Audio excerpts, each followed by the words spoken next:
તો ગાંધીનગરમાં એસટી બસને અકસ્માત નડ્યો। દહેગામ મઘોડી રોડ પર આ ઘટના બની, જ્યાં એસટી બસે બ્રેક મારતા ડમ્પરે પાછળથી ટક્કર મારી હતી। ટક્કર વાગતા એસટી બસ પલટી ગઈ, જ્યાં 108 સ્થળ પર પહોંચી હતી અને ઇજાગ્રસ્તોને સારવાર હેઠળ ખસેડાયા હતા। તો ગાંધીનગરના દહેગામમાં અકસ્માતનો આ બનાવ સામે આવ્યો છે। દહેગામ મઘોડી માર્ગ પર આ અકસ્માત બન્યો, જ્યાં એસટી બસને અકસ્માત નડ્યો। મળતી માહિતી અનુસાર એસટી બસ દ્વારા અચાનક બ્રેક લાગતા પાછળથી ડમ્પરે ટક્કર મારી હતી, જેના કારણે એસટી બસ પલટી ગઈ અને બસમાં સવાર મુસાફરોને ઈજાઓ પહોંચી છે, જેમને સારવાર અર્થે ખસેડવામાં આવ્યા। 2 જેટલી 108 એમ્બ્યુલન્સ પણ સ્થળ પર પહોંચી હતી અને જેમના દ્વારા તમામ ઈજાગ્રસ્તોને સારવાર અર્થે હોસ્પિટલ ખસેડવામાં આવી। દહેગામ મઘોડી રોડ પરની આ ઘટના। બ્રેક મારી છે, બસ પાછળ અથડાઈ, એક તો બસ ઊભી થઈ, ટંપણી વાળા જોર ટક્કર મારી કે પાછળથી એમાં કઈ પલટી ગઈ। વધુ એક હત્યાની ઘટના સામે આવી। ભગવતીપરા વિસ્તારમાંથી યુવતીનો મૃતદેહ મળ્યો। તીક્ષ્ણ હથિયાર વડે હત્યા કરવામાં આવ્યા હોવાની આશંકા છે। યુવતી ઘરેથી નીકળતી હોય તેવા સીસીટીવી સામે આવ્યા। હત્યાની જાણ થતાં બી ડિવિઝન પોલીસ તેમજ ક્રાઇમ બ્રાન્ચ ઘટના સ્થળે પહોંચી। સ્નેહાબેન હિતેશભાઈ આસોડિયા, જેમની ઉંમર 33 વર્ષની હોવાનું જાણવા મળી રહ્યું છે, જેઓ ભગવતીપરાના જ રહેવાસી હતા। પોતાના અહીં પતિ પત્ની સાથે કોપર ગ્રીન સોસાયટીમાં રહેતા હતા પતિ પત્ની, જેમાં આ મહિલાની હત્યાનું હાલ કારણ અંગે તપાસ હાથ ધરાઈ છે। પતિને કહ્યું હતું કે પાણીપુરી ખાવા જાઉં છું અને ફેક્ટરીમાંથી આવો ત્યારે મને લેતા આવજો, તેવા પ્રકારની તેણે વાત પણ કરી હતી, પરંતુ જ્યારે એ શોધવા નીકળ્યા તો પત્ની મળી નહીં અને જે બાદ આ મામલો સામે આવ્યો છે। સમગ્ર મામલે ક્રાઇમ બ્રાન્ચ સહિતના અધિકારીઓએ તપાસ શરૂ કરી છે। હવે સૌથી મોટી વાત તો એ છે કે સ્થાનિક લોકો દ્વારા આક્ષેપ કરવામાં આવી રહ્યો છે કે આ વિસ્તારમાં અસામાજિક તત્વોનો આતંક ખૂબ જ વધી ગયો છે। એટલું જ નહીં, મોડી રાત્રે અસામાજિક તત્વો કેક કાપતા હોય છે, રીલ્સ બનાવતા હોય છે, જો તેને કોઈ ટોકે તો ધમકી આપતા હોય છે।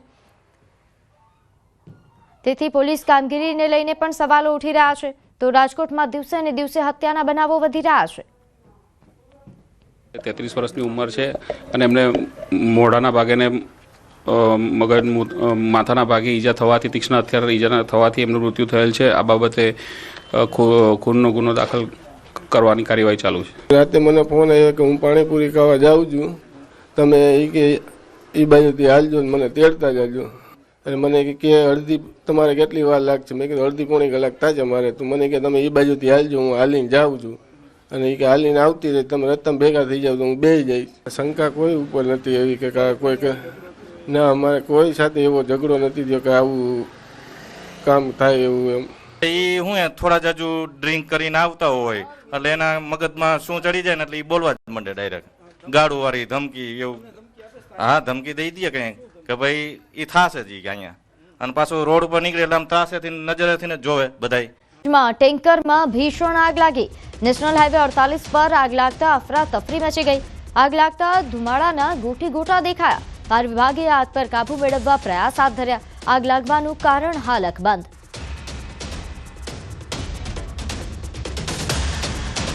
તો કામરેજમાં ટેન્કરમાં ભીષણ આગ લાગી, જેના દ્રશ્યો પણ સામે આવ્યા છે। આગ લાગતા ધુમાડાના ગોટા દેખાઈ રહ્યા છે। નોંધે છે કે આગ શા કારણે લાગી તેનું કારણ હજુ સુધી જાણી શકાયું નથી। આગ બુઝાવવા માટે, આગને કાબુ લેવા માટે ફાયર વિભાગે પ્રયાસ હાથ ધર્યા હતા। તો આગ લાગતા ધુમાડાના ગોટા દેખાયા હતા અને કારણ કે રસ્તા પર આ પ્રમાણે આગની ઘટના બની તો અફરાતફરી સર્જાઈ હતી। નેશનલ હાઈવે 48 પરની આ ઘટના છે, જ્યાં ટેન્કરમાં ભીષણ આગ લાગી। કામરેજના ટેન્કરમાં ભીષણ આગ લાગતા અફરાતફરી મચી હતી। આગ લાગતા ધુમાડાના ગોટા દેખાઈ રહ્યા છે। ફાયર વિભાગે આગ પર કાબુ મેળવવા માટે પ્રયાસ કર્યા, તો આગ લાગવાનું કારણ હજુ અકબંધ છે।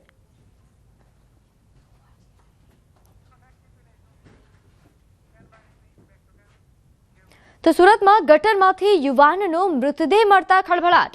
હથોડા ગામમાંથી અજાણ્યા શખ્સનો મૃતદેહ મળી આવ્યો। ફાયરની ટીમે મૃતદેહને બહાર કાઢ્યો। પોલીસે મૃતદેહને પોસ્ટમોર્ટમ અર્થે ખસેડ્યા હોવાની વિગત પ્રાપ્ત થઈ રહી છે। તો સુરતનો આ બનાવ છે. અહીં ગટરમાંથી અજાણ્યા શખ્સનો મૃતદેહ મળી આવતા ચકચાર મચી છે. ફાયરની ટીમ દ્વારા મૃતદેહને બહાર કાઢવામાં આવ્યો હતો અને હાલ વધુ તપાસ હાથ ધરાઈ છે. નોંધનીય છે કે આ હથોડા ગામની ઘટના છે કે જ્યાં અજાણ્યા શખ્સનો મૃતદેહ મળી આવતા ચકચાર મચી છે. ફાયરની ટીમે મૃતદેહને બહાર કાઢી પોસ્ટમોર્ટમ અર્થે ખસેડ્યો છે, જે બાદ વધુ વિગત પ્રાપ્ત થઈ શકે છે. હાલ આ અજાણ્યો શખ્સ કોણ છે તેને લઈને તપાસ હાથ ધરાઈ છે. તો સુરતની આ ઘટના છે. દ્રશ્યોમાં જોઈ શકાય છે કે અહીં ફાયરની ટીમ દ્વારા આ જે અજાણ્યો શખ્સ છે જેનો મૃતદેહ મળી આવ્યો હતો, કોઈ સ્થાનિકને આ મૃતદેહની જાણ થતાં તેને ફાયરની ટીમને જાણ કરી હતી અને ફાયરની ટીમે મૃતદેહને બહાર કાઢ્યો. પોલીસે મૃતદેહને પોસ્ટમોર્ટમ અર્થે ખસેડીને વધુ તપાસ હાથ ધરી છે. તો રાજ્યમાં હાલ બેવડી ઋતુનો અનુભવ થશે. હવામાન નિષ્ણાત અંબાલાલ પટેલની આગાહી. ઠંડીમાં આંશિક ઘટાડો નોંધાશે. લઘુત્તમ તાપમાન 15 ડિગ્રી રહેવાની શક્યતા, મહત્તમ તાપમાન 29 ડિગ્રી રહેવાનું અનુમાન. તો પવનની દિશા બદલાતા ઠંડીમાં ઘટાડો થશે. જાન્યુઆરી માસમાં હાડ થીજવતી ઠંડી પડશે. તારીખ 23-24 સુધીમાં લઘુત્તમ તાપમાન રાજ્યના ઘણા ભાગોમાં 15 ડિગ્રી આસપાસ રહેવાની શક્યતા રહેશે. ત્યારબાદ લઘુત્તમ તાપમાનમાં થોડો વધારો થવાની શક્યતા રહેશે. દરિયા કિનારાના ભાગોમાં લઘુત્તમ તાપમાન થોડું વધારે રહેવાની શક્યતા રહેશે. પરંતુ લગભગ તારીખ 26 આસપાસથી લઘુત્તમ તાપમાન 16 ડિગ્રી સેલ્સિયસ આસપાસ અને ત્યારબાદ ધીરે ધીરે 17 ડિગ્રી સેલ્સિયસ આસપાસ રહેવાની શક્યતા રહેશે. અને મહત્તમ તાપમાન 30 ડિગ્રી સેલ્સિયસ આસપાસ રહેવાની શક્યતા રહેશે. એટલે ઠંડી બદલાતી મોસમમાં સવારે ઠંડી જણાશે અને બપોરના ભાગમાં ઠંડી ઓછી અનુભવાશે. એટલે ભાવનગર શહેરના અકવાડા મદ્રેસામાં થયેલ ગેરકાયદેસર બાંધકામો દૂર કરાયા. અકવાડા મદ્રેસામાં ટીપી રોડ નીકળતો હોવાથી અહીં થયેલા ગેરકાયદેસર બાંધકામો ચુસ્ત પોલીસ બંદોબસ્ત સાથે દૂર કરવામાં આવ્યા. નોંધનીય છે કે ઘોઘા રોડથી અધેવાડા સુધી 24 મીટર ટીપી રોડ પરથી દબાણો હટાવાઈ રહ્યા છે. તેથી મહાનગરપાલિકાના વિશાળ દબાણ હટાવ અભિયાન અંતર્ગત દારુલ ઉલુમ મદ્રેસા વિસ્તારમાંથી 1500 ચોરસ મીટર દબાણ દૂર કરવામાં આવ્યું. વહેલી સવારે 4 જેસીબી, 2 હિટાચી સહિત વાહનો સાથે કાર્યવાહી શરૂ કરાઈ હતી. અકવાડા વિસ્તારમાંથી 6 ફ્લેટ અને એક હોસ્ટેલના રૂમ પર પાલિકાએ બુલડોઝર ફેરવ્યું. કોઈ અનિચ્છનીય ઘટના ન બને તે માટે ભારે પોલીસ બંદોબસ્ત સાથે એલસીબી, એસઓજી સહિતની વિભાગોની ટીમો તૈનાત રાખવામાં આવી હતી.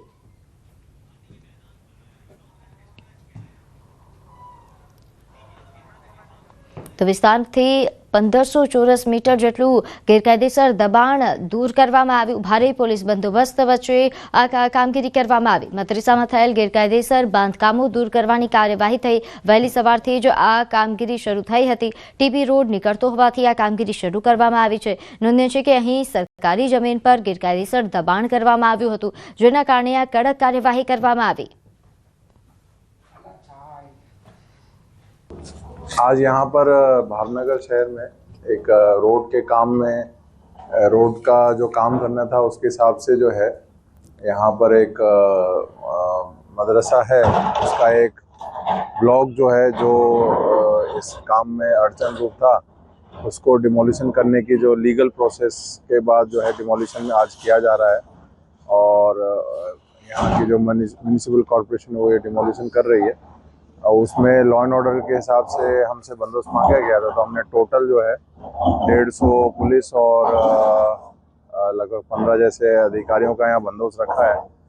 और साथ ही साथ शहर के और भी संवेदनशील विस्तारों में पुलिस की अलग अलग टीमों जो है पेट्रोलिंग में है ताकि शांति बनी रहे. और हालत और अभी तक जो है शांति है. शहर में जो अकवाड़ा एरिया है उसमें टीपी स्कीम का जो ऑन रिकॉर्ड हमने पहले रास्ता जो 30 मीटर का था उसको कि यहाँ पे जो मदरसा इस्लामी सार्वजनिक ट्रस्ट है तो उनकी बिल्डिंग को नुकसान नहीं हो ज़्यादा, इसलिए हमने उसको कॉर्पोरेशन ने 30 मीटर से घटा के रोड अलाइनमेंट 24 मीटर का किया हुआ है.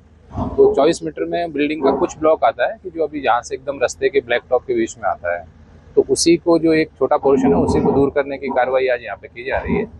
तो आज इनके जो सब आगेवान हैं उनको साथ में रख करके जो भी अग्रणी लोग हैं उनको समझा करके सब सामान निकलवा करके पीसफुली जो कार्रवाई की जा रही है. तो ओनली जो जितना पोर्शन रास्ते में आज आ रहा है उसी पोर्शन को दूर करने की कार्रवाई अभी की जा रही है. તો ગીર સોમનાથમાં પણ તંત્રનું ડિમોલેશન. સોમનાથ મંદિર વિસ્તારનો વિકાસ કરવા અર્થે દુકાનોનું સ્થળાંતર કરાયું. જૂની દુકાનો બુલડોઝરની મદદથી પાડવાની કામગીરી હાથ ધરવામાં આવી. અહીં જૂની દુકાનો મુખ્ય રોડ પર આવેલી હોવાથી અવરજવર માટે વૈકલ્પિક માર્ગ ચાલુ કરાયો. સોમનાથ ટ્રસ્ટ તેમજ પોલીસ બંદોબસ્ત સાથે કાર્યવાહી શરૂ કરવામાં આવી. શાંતિપૂર્વક માહોલમાં કાર્યવાહી ચાલી રહી છે.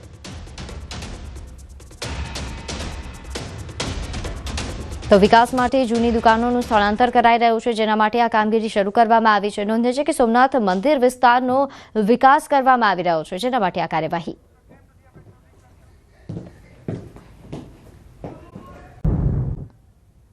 રાજ્યના ખેડૂતો માટે ફરી આવશે માવઠાનું સંકટ. હવામાન નિષ્ણાંત અંબાલાલ પટેલે માવઠાની આગાહી કરી. ડિસેમ્બર મહિનામાં વાતાવરણમાં પલટો આવશે.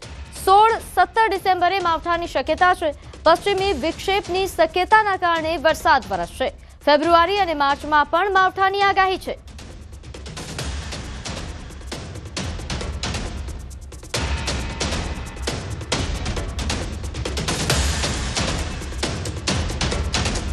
સોળ 17 ડિસેમ્બર સુધીમાં રાજ્યમાં ક્યાંક માવઠું થવાની શક્યતા રહે, કારણ કે આ અરસામાં પશ્ચિમી વિક્ષોભ આવવાની શક્યતા રહેશે. સૂર્ય દક્ષિણાવર્તી થતો જશે તેમ તેમ પશ્ચિમ વિક્ષોભ નીચે આવવાની શક્યતા રહેશે.